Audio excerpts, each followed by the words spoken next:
like the Network One, Davis and Gilbert has been with us since the very beginning of this project.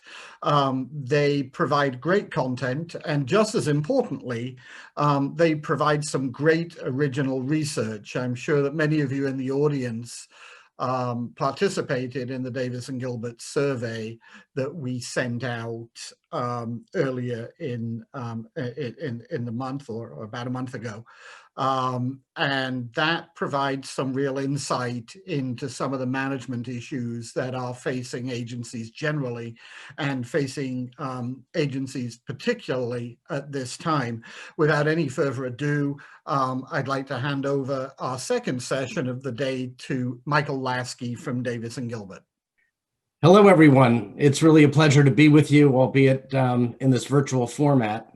The presentation today of our Dynamite panel, which I will moderate, is Thriving Rather Than Just Surviving in this very challenging 2020 year. Our panelists are agency founders and CEOs representing firms that have been around for a little over 3 years to just under 30. Perhaps for each of them, it's the old adage that it seems like takes many years to become an overnight success. But each of these firms have been strategic and scrappy, entrepreneurial, and very much on the move. So with that, I'd like to introduce this Dynamite panel. And they include Becky Honeyman, the co-founder and managing partner of Source Code Communications, Tanisha Jackson Warner, the founder and CEO of Agami Group, Jennifer Prosick, the founder and CEO of Prosick Partners, and Tom Ryan, the co-founder and CEO of ICR. We have a lot to cover in our hour. We are going to be talking about things that are really top of mind to your businesses, everything from the difficult conversations you had with clients, to virtual business development, to culture, to strategy, to innovation. But to kick off our panel discussion, I'd like to share some key findings from Davis and Gilbert's original research that was just completed for this conference on 2020 public relations industry trends and highlights. The full report, which is the result of a confidential survey that many of your firms completed, and the responses from those firms from around the world, has been published today and is available on the site for this conference. And it will also be sent out following the conference by Provoke Media to each conference attendee. Here is a quick preview of the 7-page key findings of this seismic year of change in the industry. Next. So first, let's look at the survey respondents. There were 87 different firms that responded this year, and they were headquartered about 70% in North America, 16% in Europe, 11% in Asia, Australia, New Zealand, and 5% other. Interestingly, about 70%, 69 to be exact, of the respondents had revenue more than 5 million. This is significantly up from the survey we did last year in this time. So it actually shows both a continued trend in the industry towards consolidation, as well as our survey getting responses from larger firms. The survey respondents were given a choice of how they described their own business. There were about 10 different ways to describe their business, from specialty areas to full service public relations firms, and 49%, the same percentage as last year, even this time in this year of crisis, with renewed interest in public affairs and healthcare and other specialties, the same percentage as last year described their firms as a full service public relations firm. Next. Now, there were really interesting revenue comparisons to last year and also profit comparisons to last year. And I'm going to take a moment to walk you through some of the very key highlights. But again, there's much more detail in the full reports. 42% of the firms predicted an increase in revenue. That was down 34% from last year. And at the most highest performing level, firms predicting greater than 15% increase in revenue, those were only 9% of the firms, down 6% from last year. On the other end of the, if you will, health and revenue cycle, we had a full 52% of firms predicting a decrease in revenue, and that was a full 38% down from 2019. Next, now let's look at the profit picture. Profit picture was slightly better, but only slightly. 48% of firms were predicting that they would finish the year with an increase in profit, again, significantly down from last year by 16%. And firms predicting a decrease in profit from last year were 43%, a up of 27% from 2019, from last year. Next. Now, what does this show? It shows that both the revenue and profit comparisons illustrate how the pandemic has resulted in really very dramatic division between this year's winners and losers. Next. So as we look at this growing chasm, and that's really the way I see it, a growing chasm between the haves and the have-not firms, and that chasm continuing to get wider and perhaps also deeper, we looked at what those top performing firms have in common. And there were 5 key takeaways, at least in this succinct version of the report, I'd like to share with you. First, a full 100% of the top performing firms had committed to increase their proportion of people of color between 16 and 25% in the next 6 months. Second, 50% of the firms that had increased profits had invested this year in technology to work with client teams in a more seamless way.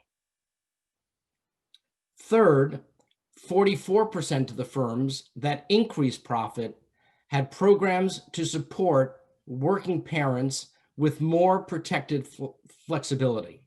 I, in particular, found that one, most noteworthy, and goes to so many of the other themes in the challenges and opportunities, presented in the moment. Next. Now, there were 2 other items that the top performing firms had in common: specialty matters and size matters. So look at these statistics. And again, these were firms that self-identified not as general public relations firms, but as specific practice specialties. First, under specialty, 75% of the healthcare public relations firms had increased revenue, and all of them had increased profits. 67 of the self-described public affairs firms increased both revenue and profits, and 56% of the integrated marketing firms expect to increase both revenue and profit. Now let's look at how size played into the cross correlations in the top performing firms this year.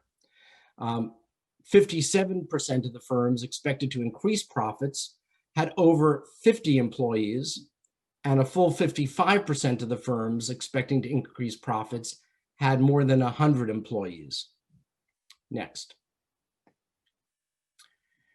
Now, I also looked, separate and apart from who are the top performing firms, at 5 key areas from this year's survey across all respondents.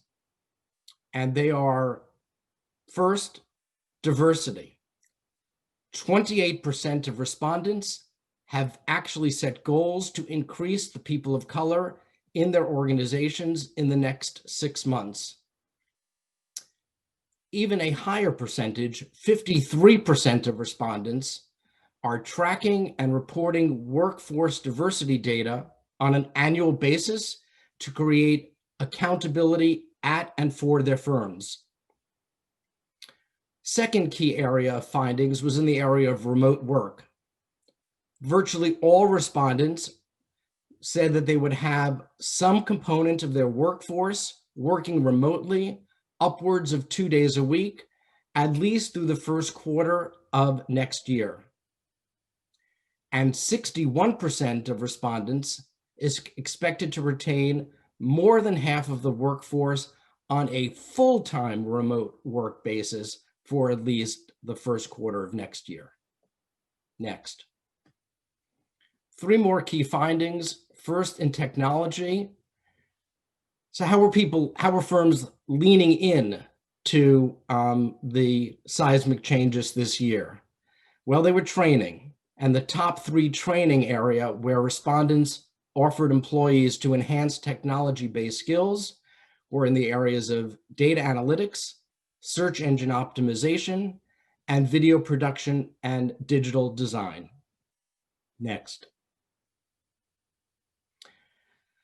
This one was particularly interesting and really looks a bit to the future, hopefully once the current crises, economic, health, social justice, and the like begin to subside.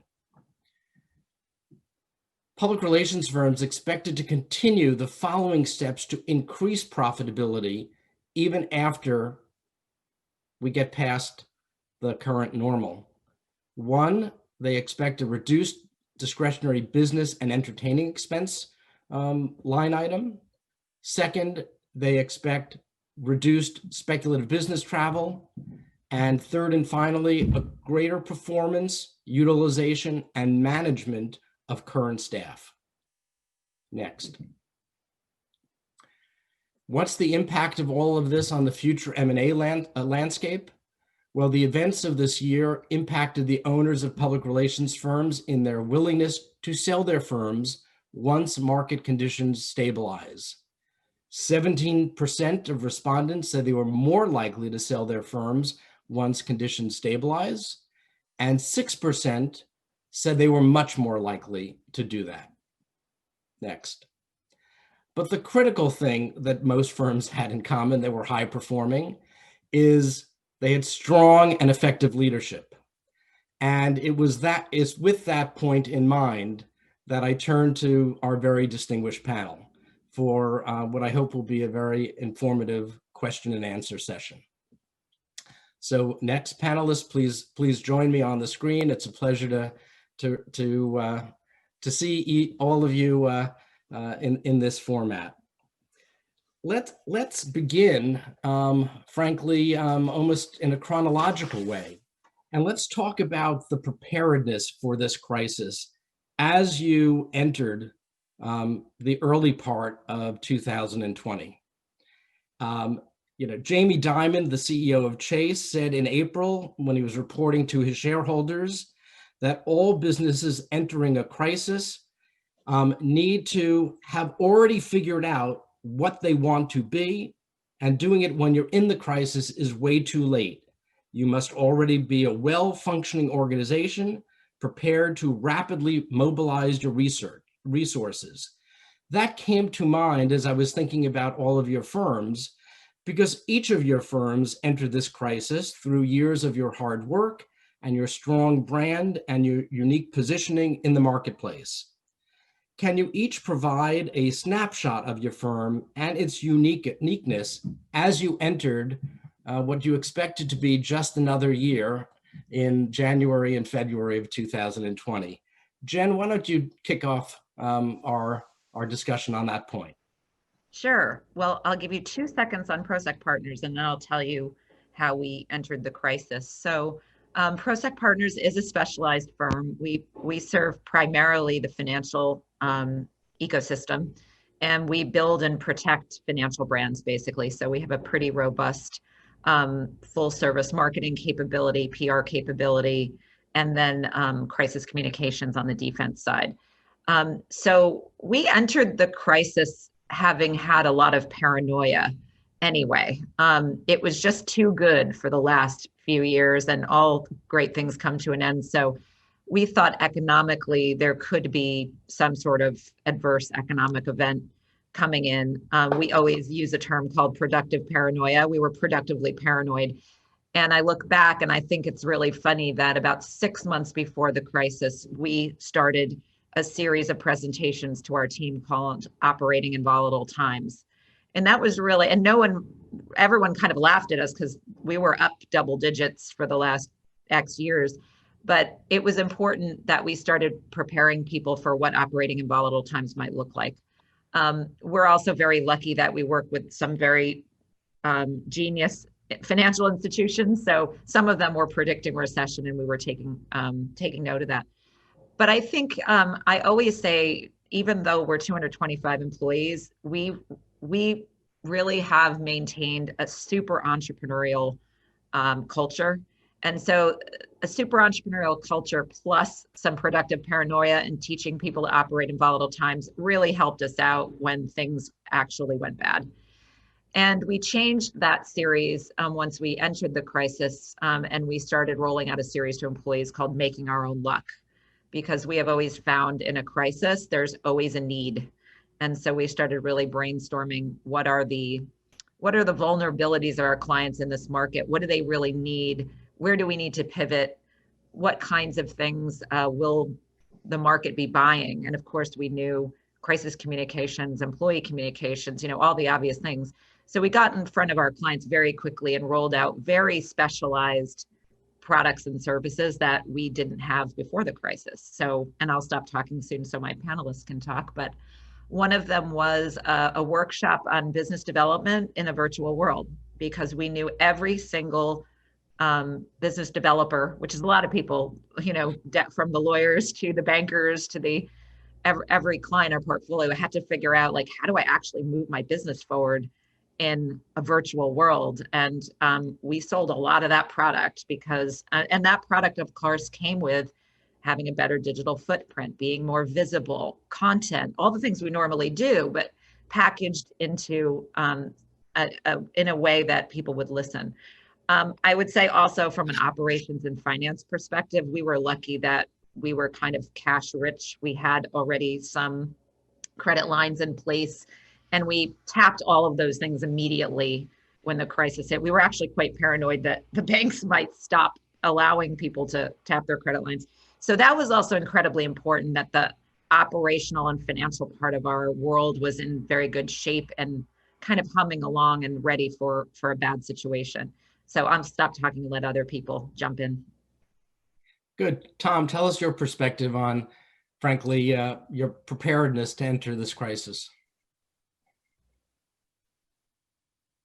On ICR, we're kind of a corporate PR firm focused primarily on the corporate brand.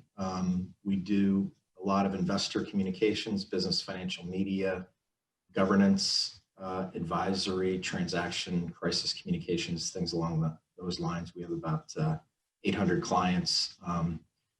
Having been around such a long time, our firm has lived through 9/11.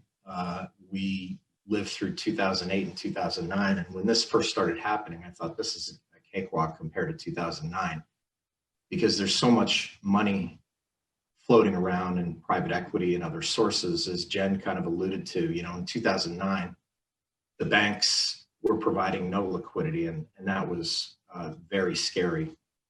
And so, we were coming off, we've had a very consistent run of growth over the years, but we kind of knew how to handle a situation like this. Like everyone else, we lost some clients in the March, April timeframe. We kept working for them anyway. We built a real robust microsite on our website, filling it with kind of COVID-related content, how to handle situations, things of that nature, and just powered through. And I think clients appreciate the goodwill of partnering, and when things are bad, taking a hit with them. And so businesses come back really strong, and hopefully things will continue heading into 2021. think that was a really Tanisha, important point. I think that most of the good firms tried very hard to keep their clients. We did, even though the fees kind of dramatically went down in a lot of cases. But, you know, I've learned over 20 plus years, if you can just keep a link to your client, you're likely to bounce back. If you're severed completely, you're likely not to come back. So I love what you just said about that. I think that was an essential thing. And we also got hit pretty hard in the March, April timeframe. But most of that business has come back in some way, shape, or form. Tanisha, is your experience similar or different from what Tom and Jan have just described? Say very similar. In terms of Igami Group and what we do, we are an integrated communications firm that specializes in connecting brands with multicultural audiences. So our niche is multicultural marketing. We have 3 core pillars, and that's community, culture, and cause. We are accustomed to partnering with our clients to have them authentically engage with these audiences. So I think we entered into 2020 being extremely optimistic around the fact that brands and companies were going to continue to understand the importance of diversity. What we could not foresee is that we would enter into what I would probably say one of the most global social awakenings that's occurring around the world as it relates to race relations. So coming into 2020, we were optimistic, but I think just based upon where the world ended up landing, there was even more opportunity than we thought going in. But although that was the case, I was not exempt from the season of difficulty that we all went through. In March, we definitely got several calls of the contract cancellations. And Tom, I think you said it best when we just decided that we need to partner with our clients through the pain. So we're always touting that we're partners in purpose, but to be a partner in purpose also means being a partner in the painful moments, which is why we are able to be problem solvers and help manage through crisis. So I think really taking that mindset and letting our clients know you're canceling this contract, Okay. but we're going to be here with you. Well, Tanisha, you've just given me a great idea. I would invite one of you to trademark a new meaning for PPP. It doesn't mean payroll protection program. It means partners in purpose or partners in pain. So go for it. I really like that. Yes, PPP for us was PPP. really what it means to be a partner in And, purpose and a partner in pain. yeah, there you go. And by the way, on that subject, 98% of the US-based firms received PPP loans. And that's in the survey too. Becky, tell us about source code, how you entered 2020, and frankly, how that prepared you for the very significant growth you've had this year. Yeah, absolutely. So I think we're at the very opposite end of this esteemed group, being probably the youngest agency here. Source Code is 3 years old, and we primarily work across integrated campaigns in the technology space. But we were founded with the idea of bringing humanity back to technology communications. And I think when I think about 2020, it's that humanity that has propelled a lot of our decisions. And everyone on this panel has talked about the importance of partnering with clients. One of the things that we try to do very early on is talk to each of our clients and understand their pain points, offer additional services, draw on our community partners across brand, influencer, internal comms to give them a robust team to kind of fill some of the gaps that they were feeling. While I think we are the youngest, I think that's actually had a few benefits for us to kind of navigating this year. For example, we had always had remote working and flexible working as one of our core principles, very much kind of being driven by this idea of productivity over presenteeism. And so actually, when the worst happened and lockdown started, it was as simple for us as just everyone take your laptop home, take everything home with you. because the infrastructure and the ability to work remotely was already set in place. I think we also had learned some lessons, and I would be remiss if I didn't thank the network of mentors that have helped in our first 3 years. You know, we have doubled in size and revenue year on year, and that is due to the advice that we've had. And one of the best pieces of advice that we got at the end of last year, and Jen, I think you mentioned this as well, was open up a line of credit early on when you don't need it, because you don't know through these volatile times when you might need it.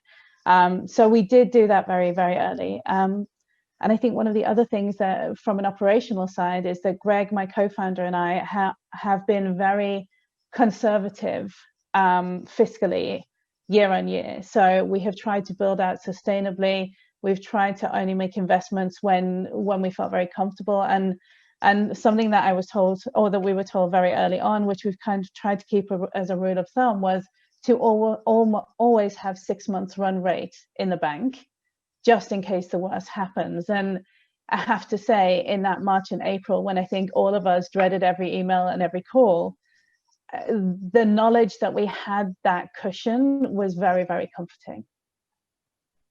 Very smart, very smart. And now we're rounding Q4.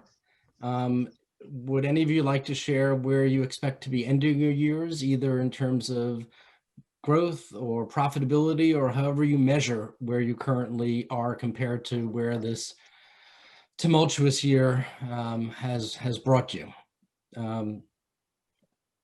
Tanisha, perhaps we'll start with you.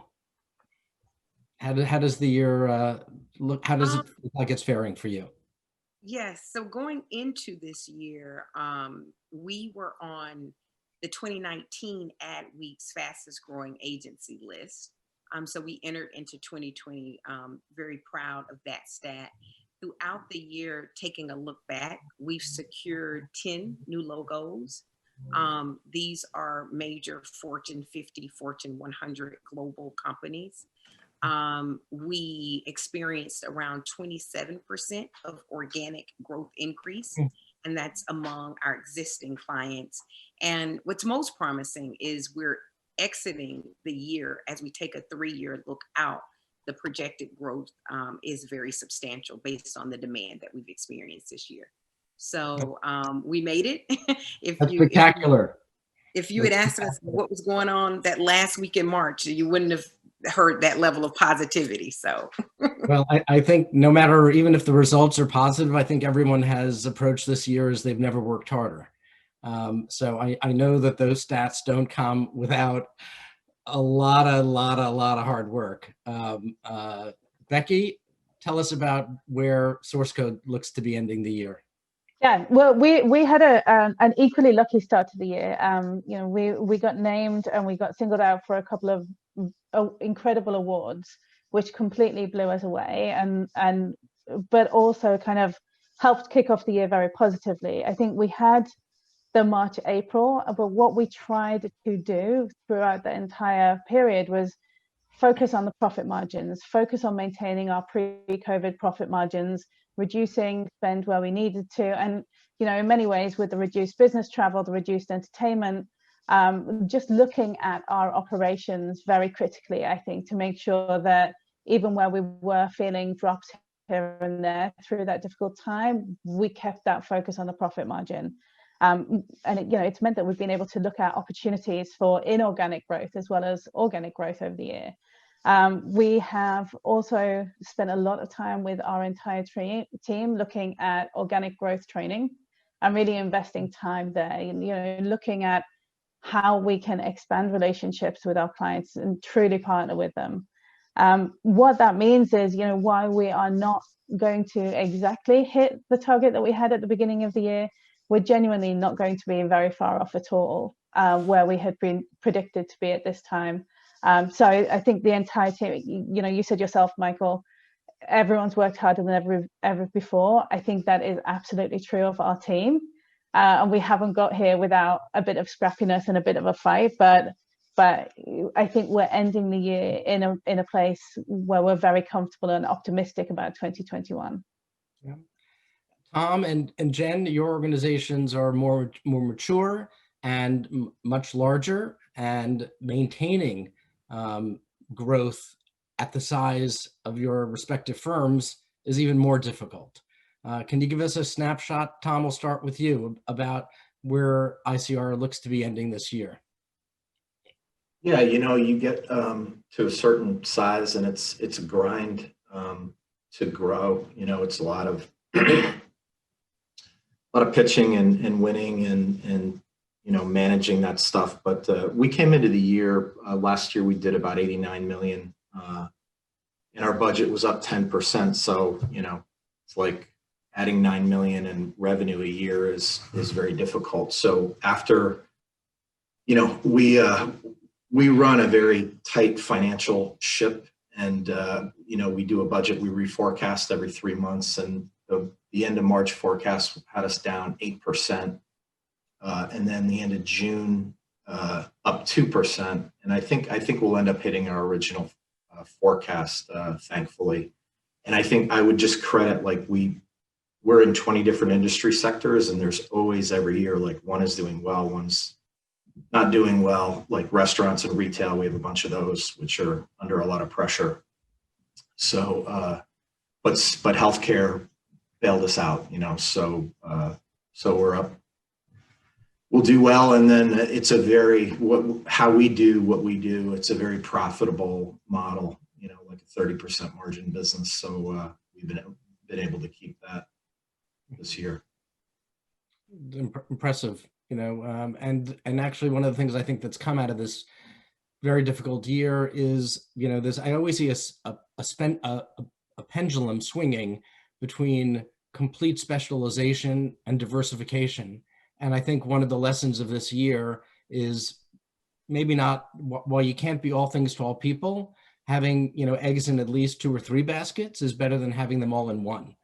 So yeah, it's tough to do. The number of verticals that people view you in a certain way, and we're probably more viewed for the investor communications work that we do, but you can kind of get out of your lane a little bit. Anyway, I'll let Jen go. Good, thank you. By the way, if you saw my head swivel around, it was because a bald eagle literally went overhead, and that's pretty rare where I am. So I had to scream bald eagle to my 13-year-old daughter so she could go spot it. Similar story to Tom. I mean, we're about a $56 million firm coming into the year. We were way up in Q1. We were down 8 to 10% in that sort of March, April timeframe. And again, that's about 5 million off the top. So, I always say we lost a whole agency at that time. But we pivoted really well, and we focused a lot on selling projects. And, the nice thing is when you have a lot of people who are entrepreneurial and you say, kind of go out and do this, if half of them do it, it really makes a difference on the bottom line. So I would say right now we're up about 2%. We might end the year a little bit better, but, we were a double-digit growth firm forever, but I consider this a massive undertaking, replacing all that business and being up. So we're thrilled. And we're going into the first quarter of the year extremely strong. I think, a lot of our clients, some of them hit the panic button, as they should and would, but I think that the entire market outside of the really devastated ones are now saying, all right, we've lived with this volatility long enough. Let's get on the front foot and actually start investing in businesses again. And we're seeing that, which is really exciting to see. But yeah.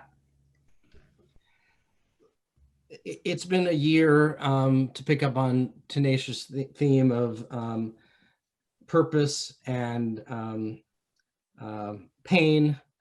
And there's been increasing pressure on your clients and all companies to act in socially responsible ways, especially in time during environmental, social, equity, justice, and governmental upheaval. I particularly like the notion that there was a social awakening in all of those areas. And there are now, I think it's fair to say, whatever your politics, whatever your business, they are at the forefront of the collective consciousness. the very vortex of decision making, or should be. Tell us about how that has impacted your client work. And I imagine it's done so pretty significantly for your businesses to have had the kind of growth this past year that you've described. Tanisha, do you want to kick us off on that one?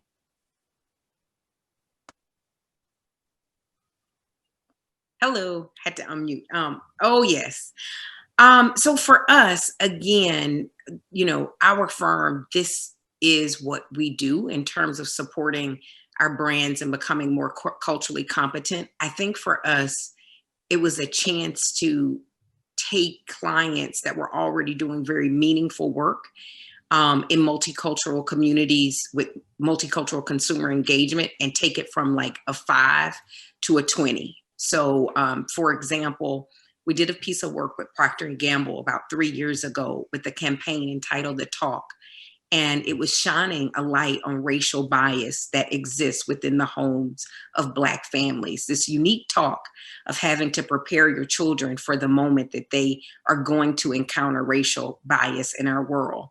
Well, sadly, that piece of content that we produced 3 years ago, Mark Pritchard, the CMO of P&G, decided we need to re-air that again. And so he made the decision to re-air that again. We partnered with Procter & Gamble on an initiative called Take On Race. We were able to work with clients and partner them with the NAACP LDF Fund, another organization called Courageous Conversation. But it was literally working hand in hand with executives that were very in tune with my role has a responsibility for this historic moment in time. And so we got the Take On Race initiative with P&G. We partnered with them. There was another moment on BET, a program that was entitled Saving Ourselves. And when COVID-19 was disproportionately impacting communities of color, this was a telethon that was raising money that would go directly into multicultural communities. Well, we were able to work with some of our clients to get on board, one being Procter & Gamble. There's a community that's the largest community of online Black women called My Black is Beautiful. And that's one of our clients as well. And with them, we created a content series entitled How We Win. And these were intimate conversations around how do we win when we're living at the intersect point of two deadly viruses, one being a pandemic and another being racism, two ugly truths that were rearing its head globally. And I feel that that community had some real authentic conversations. Outside of the CPG space, same thing with the pharmaceutical companies. We're working to deliver solutions and testing in areas that are underserved. We're working with leading financial companies that understand the impact of minority businesses. Were just great in this pandemic, and we're creating programs and initiatives engaging with minority business enterprises. And the list really goes on. And so for us, it just gave our firm an opportunity to amplify our purpose in a greater way. And that's just a snapshot of some of the cool things that our clients are doing. Tom, I'm interested in your perspective on that with a very different kind of, brand awareness and value proposition for which your firm is principally known. I would imagine, though, from perhaps a different vantage point, this radically impacted what was going on at the C-suite. Talk to us about your client, how your client work fared in this arena. Yeah, so we hired a guy who's a real governance expert, 25 years experience at like BlackRock and Dimensional and some of the other big shareholder funds. And ESG is kind of, environmental social governance. They're big pools of capital being formed by socially responsible investors to invest in clients. And so, we felt we needed to get into that. And I would say before this year, the G in the ESG was really the most important thing, meaning activist investors going after companies, pointing out weaknesses in their governance and, at the board level and all that stuff. This year is completely different. The focus is shift to E&S. And there are so many different standards out there for companies, like the FASB, the accounting board. There's a similar board for ESG, as you probably know. There's like 20 of them. And so most companies are completely clueless about what they can do, how to tell their ESG stories. And we've been helping them do that in their proxies and other collateral material. There are companies like JP Morgan and others who have massive, probably $10 million budgets for this kind of stuff. And they have, they have great material on their website about it. Most small, fast growing companies, they don't really know how to do it. They feel like, maybe we're not the best at this. So I think every company going forward, certainly public company, has got to have a type story in the ESG space, and rightfully so.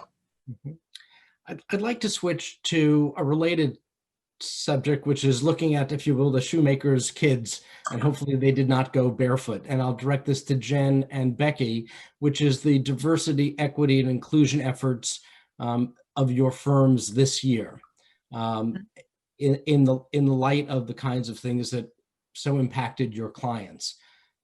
Talk to us, Jen, maybe you'll kick us off on this one, about what actions, and notice I said, with a slight nod to Paul Holmes's detailed analysis this morning, what actions, not what communications, what actions did Prospect Partners take this year on DEI?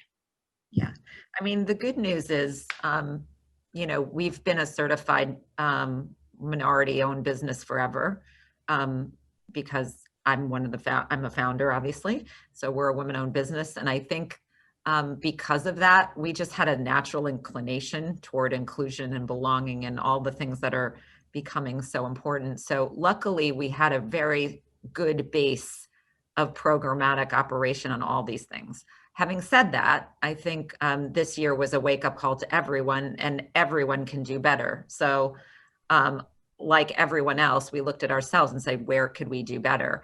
And clearly the where we could do better, like many, many firms on diversity, is Black representation. So, every summer we activate about 15 college students. We call them apprentices. They get a 4-month full-time equivalent job, and we hire many of them. I mean, in the depth of the crisis, when we were down, we decided we would still fund that program out of the partners' pockets because it's so important in terms of the next generation of PROSEC. We have to have it. I can't picture the future without that farm team. And we decided this year to add 5 more slots. Again, the partners funded it out of their pocket to Black college students, just to over-index on that population. And the reason we did that is, we asked ourselves, what can we uniquely do besides writing a check or doing whatever? Our training program for college students is unique. When they are done with that 4 months, it's like they have 3 years experience. So we thought any kid that goes through that program, even if we can't hire them, they will get hired very quickly. So we wanted to do that and focus more on diverse, multicultural candidates. And I must say, it's been extraordinarily successful, gratifying. We opened up our pipelines to many different colleges we hadn't recruited before, and it's been a great experience. There were 5, and 3 will probably activate as full-time hires, and 2 are everyone's getting picked off now that they have the experience with PROSEC, but 1 is going to NBC News. I mean, it's all so amazing, but everyone's getting jobs. And I've always said it's the kids that had no work experience that are really struggling. We've kind of given the gift of experience to that whole class, which is really awesome. Becky, and I could ramble. We've done a lot of other things too, but that's the one from an action standpoint, I'm most proud of, because we funded it all from our own personal pockets in the depths of when we were worried. Very, very hard thing to do when there's an enormous amount of stress and uncertainty, for sure. Becky, I know Source Code's done some really interesting things, both with the outreach to minority-owned businesses, with the Diversity Marketing Consortium, as well as for your own organization. Talk to us about those. They've been really pretty exciting. Yeah, no, and the Diversity Marketing Consortium is one of the things I think as a team, we're collectively most proud of. And we actually started talking about this at the end of last year. It just, again, as you mentioned, Tanisha, for the worst possible reasons, it became more pertinent than ever to push a program like this forward this year. But when we were talking last year about the industry in which we work, both from a technology perspective and a commerce perspective, is predominantly white, and on the tech side, predominantly white and male. And what we wanted to do was create a way of trying to redress the balance at the very root, the very foundation of entrepreneurs. So we partnered with Harlem Capital, which is a VC fund based here in New York. They fund almost exclusively minority and women-owned businesses. We partnered with them, and we got a couple of other agencies on board who shared the same philosophies. We committed to donating over $1 million in services and support to new minority-owned and women-owned businesses that came up. The theory behind that is that we can't change what our boardrooms look like today. It's very difficult for us to do that. But what we can do is make a positive impact on what the boardroom and the leadership of future generations of businesses looks like in 4, 5, 10 years time from now. You may have seen, we last week announced a second tranche of agencies who joined, which means that we can double our commitment to future business leaders, and hopefully this will grow into something that year on year we can donate more services, we can support more minority and women entrepreneurs, and we can start to tip that balance towards a more equal representation. So I think we all feel like it's one of the most important things that we have done as a team and as a business. Looking beyond that to the things that we did internally, part of the conversation that we had when we founded the Diversity Marketing Consortium was that we were not blameless and not representative of the community in which we operated either. So we made commitments to increase our representation, as many of the agencies, Michael, that you said, increase the representation of people of color across our team. We also committed to getting involved with mentorship programs. We got involved with the LeGrand Foundation to mentor minority future leaders. And we also kind of went out and looked for firms like Matheson, who, if you've not come across them, they're a fantastic firm that will audit your team, your proposition, your external communications to ensure that you are being inclusive in the way that you operate. And then finally, and one of the things that I think it's easy to overlook, but the transfer of wealth to minority communities is fundamental. So we looked at our operational spend, and we committed to changing by Juneteenth 2021. We will significantly change the proportion of our operational spend to minority-owned businesses, so that to ensure that the dollars that we're making from the work that we do and the industry in which we work is transferred to the communities that actually will benefit from it most. As you can tell, I'm a bit passionate about it. Well, actually, that passion comes through in a lot of the posts that you and Greg have written this year, with a lot of clarity and a lot of authenticity. There's nothing just loose verbiage in what you've been talking about all year. And I think the total spend now for the 6 or so firms that are part of the Diversity Marketing Consortium is 2.5 million. Am I correct about that? Yep. Yeah, it's 2.5 million we announced last week. You've all had an enormous amount of success in the most challenging of year. And I want to pick up, something that Jen mentioned earlier about, frankly, business development in a completely digital environment. Tom, I know that ICR is very well known for an annual large, perhaps the premier investment conference I imagine this year that is happening virtual. How, let's talk about, frankly, what business development strategies, do you plan to continue utilizing during and beyond the pandemic that are now reflective of something that I suspect is here to stay for some time. Yeah. It's hard to make that shift, but talk to us about what you're doing in that regard and what you'd recommend for others. Biz dev for us has always been a relatively decentralized thing. It's not like everything comes through me. And so, everybody brings their whole network to the table. And biz dev for us is it's like business as usual. Nothing has really changed because we don't want to go out on the road and get on a plane, nor does the CEO of a company want us in their office, right? So it's just everyone has kind of figured out how to do it on Zoom or on the phone or whatever. Yeah, some things change. We do a big conference every year for the last 22 years, and the last 5 years in Orlando, and about 3,000 people go, so it's big. And this year we're going completely virtual. I have no idea how much money we're going to lose on it or make or whatever, but it's kind of the same philosophy as the client thing. Is like, we're going to do it anyway because it's a great forum for our clients and our network and companies that we hope to get as clients. And so we're spending like an inordinate amount of what's the word? Inordinate amount of money. Yeah, thank you. Got it. That's why you're the legal expert. Really, on this like total virtual platform that's like Zoom on steroids. It should be pretty cool. That's really the only thing that's changed for us. Jen, talk to us about what you mentioned earlier about I always think that professional services of all kind are bought, not sold.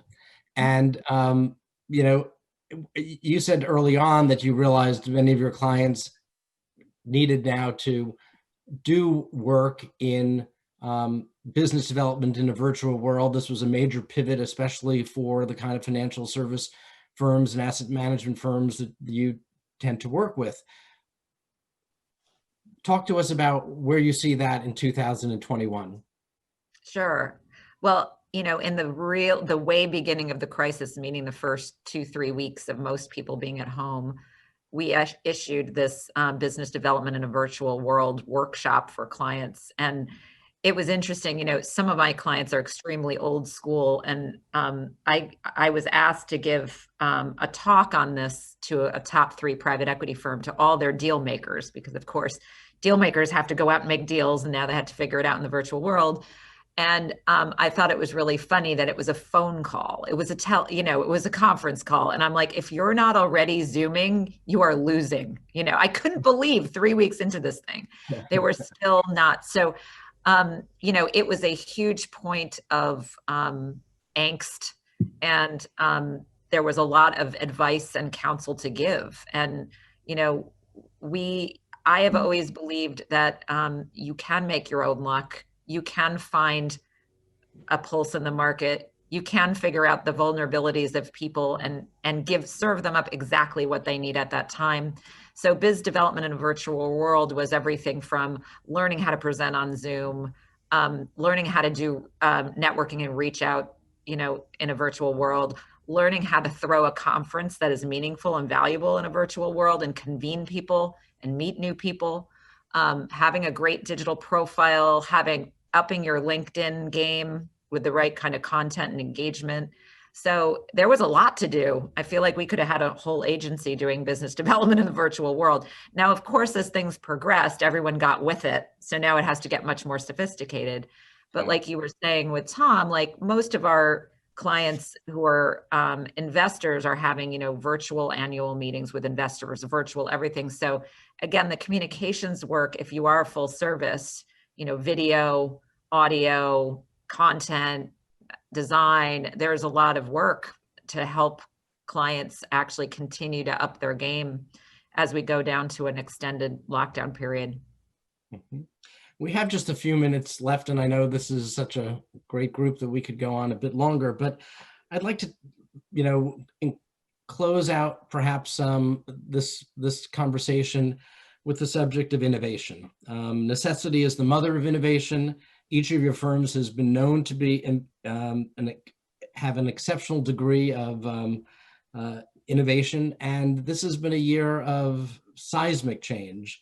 So could you each share just one example of something about which you're most proud in the innovation Rubicon, in that category of things that are not pandemic specific? Maybe you learned about them during this pandemic, but you expect them to carry forward when the pandemic and the other issues, social justice and the like, that have hopefully come into better clarity and less disruptive, and with a greater degree of purpose behind the collective action. Becky, maybe you want to start us off as the technology firm with humility. Tell us about what innovation thing you expect to carry forward for source code. Absolutely. So there are a couple of things that we've been working on. We have one of the things that we accelerated at the beginning of this was we had greater investments in project management tools. So switching across to things like Asana, making sure that people could be in touch with each other all of the time. And then touching on that humanity, Michael, looking at greater investments in understanding our audience. You can't rely on the fact that a CTO who has always felt one way is going to feel that same way about a certain product or certain aspects of his job or his or her job now in terms of COVID. So we wanted to invest in technologies like NetBase and YouGov, for example, looking at how can we better understand our audience and what they think is important so that we can better engage with them. I think Yeah, but I think the other thing that we've done is we've increased our focus on marketing investments. We're going to launch in the next couple of weeks, kind of early in November, socioeconomic trend forecasting platform. Just again, trying to be a better partner to CMOs and heads of comms to look at the socioeconomic and cultural trends and shifts that have been exacerbated by COVID. But honestly, I would be disingenuous if I said that we were most proud of any other innovation than the DMC, the Diversity Marketing Consortium. Like that, we all agree as a team that that has been the most important project we've ever taken on. And I hope that it grows and expands globally way after this year has ended. Big dreams. We love them. Tanisha, I know it's really hard for you, but one innovation this year that you expect to carry forward? I would say continuing to translate what's happening in culture in real time for our clients, and then having them understand what does this mean for your business. So we've been doing cultural competency virtual training models, and we have some of our clients sending upwards of 100 of their lead brand marketers through this cultural training. It's cultural competency training, whether it's looking at what's happening in the world and what it means for your business and or marketing strategies. One in particular was the tale of two viruses. And this is where we took a look at what was happening in the world with COVID as well as racism, but we broke it down to a real level of the things that all brands should know and how was it impacting their business. Yeah, Robert Wood Johnson Foundation has done some interesting work just on that subject, the intersection of those two. Tom, just quickly bring us home with one innovation item from ICR. Jen had to drop for a prior commitment, so you're closing out our panel. It's a real honor, Michael. What I would say, I'll give you something a little bit different. The two areas that I think we're going to focus on in the next 12 months is employee engagement through technology and otherwise. When you have a remote workforce, how does a young person who joins, how do they feel they're part of something bigger? And then really data science, it's it's gathering all the data you collect as a business and investing in ways to interpret that for the benefit of clients. And I think that's where those are going to be two main things that every agencies are going to have to pay attention to. And apparently they are. I'm going to wrap you up there, Michael and Cool. panel. Thank you very much indeed for a very enlightening, entertaining discussion, as always. Appreciate you bringing together 4 great leaders, if not necessarily all in terms of size, all in terms of thinking and the ability to improvise and innovate.